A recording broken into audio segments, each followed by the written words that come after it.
Hello everybody, I'd like to solve for x in this equation where x is an exponent, x is a power. So let's just rewrite this. So we've got 3 to the power x minus 3 to the power x minus 2 is equal to 72. Now just a small reminder about exponents. If you've got a value, a number a, let's say, to the power n, and you multiply it with the same base, so a and a, to the power, let's say, m, this would be then a to the power n plus m. So basically when you've got the same base and you do multiplication, may write the x for multiplication to make it explicit. If you've got a common base, you just add the exponents. So keeping that in mind, we can rewrite this, or not rewrite, we can continue by saying 3 to the x minus 3 to the power x times 3 to the power negative 2 is equal to 72. Now we see we've got a 3 to the power x in these two terms, so we can factor 3 to the power x out. Then here inside we have 1 minus 3 to the power negative 2 is equal to 72. Now of course you could immediately go to the calculator and so on, but let's avoid the calculator for now. Let's look at the laws of exponents.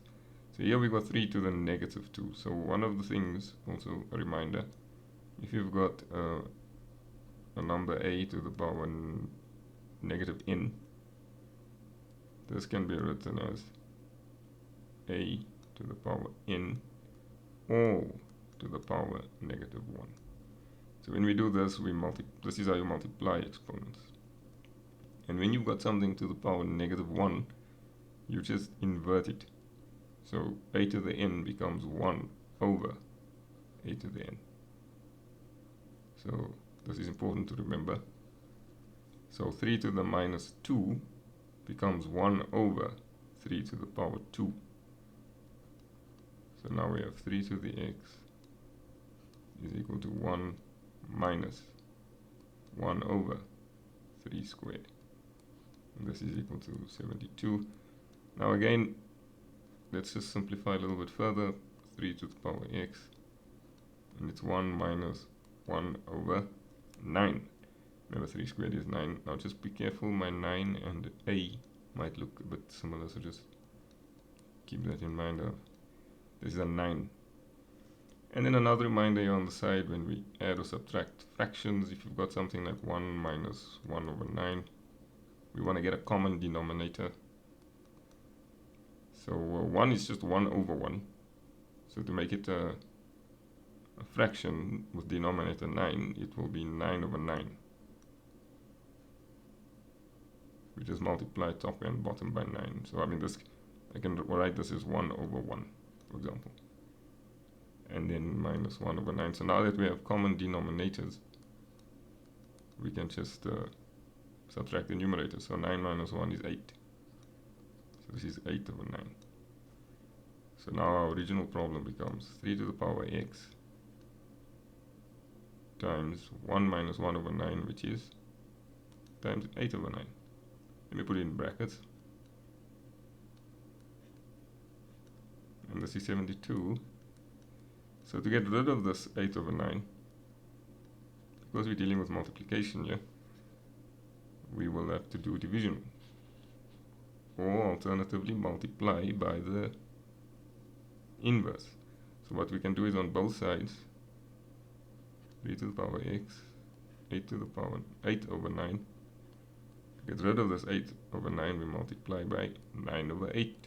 We multiply by the inverse. But we have to do the same thing on the other side.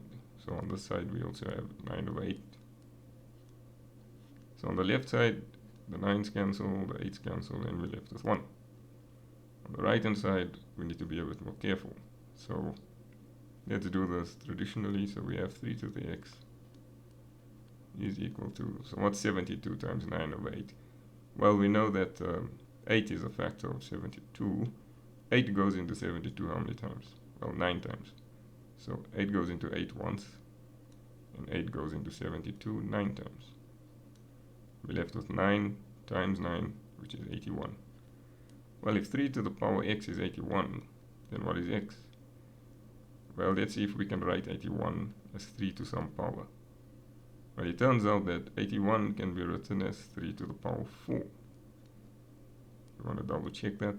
3 times 3 is 9, times 3 is 27, times 3 is 81. So directly from here we can just read off, if 3 to the power x is equal to 3 to the power 4, therefore x is equal to 4. And that's the answer.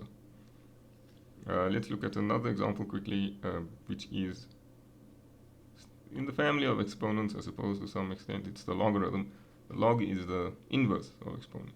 So this problem says the log of x plus 6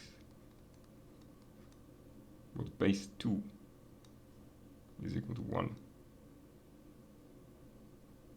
Now, how do we get rid of the logs? Well, if logarithms are the inverses of exponents, and vice versa, so the exponents will be the inverse of logarithms. So what we need to do is to get rid of this log, and it's with the base 2, we must raise both sides as powers of 2.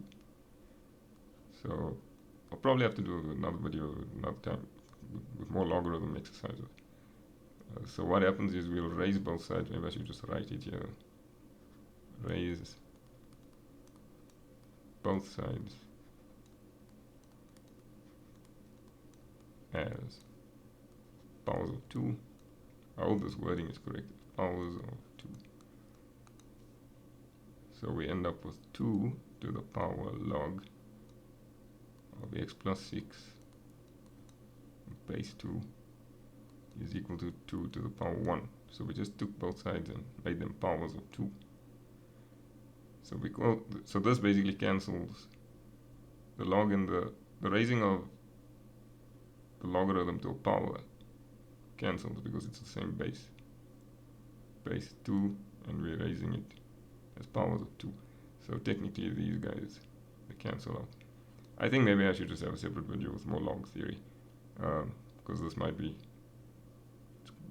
confusing if you haven't seen this before. So we're left with just x plus 6, and of course 2 to the power 1 is 2, and then if we subtract 6 from both sides, we end up with x is equal to negative 4.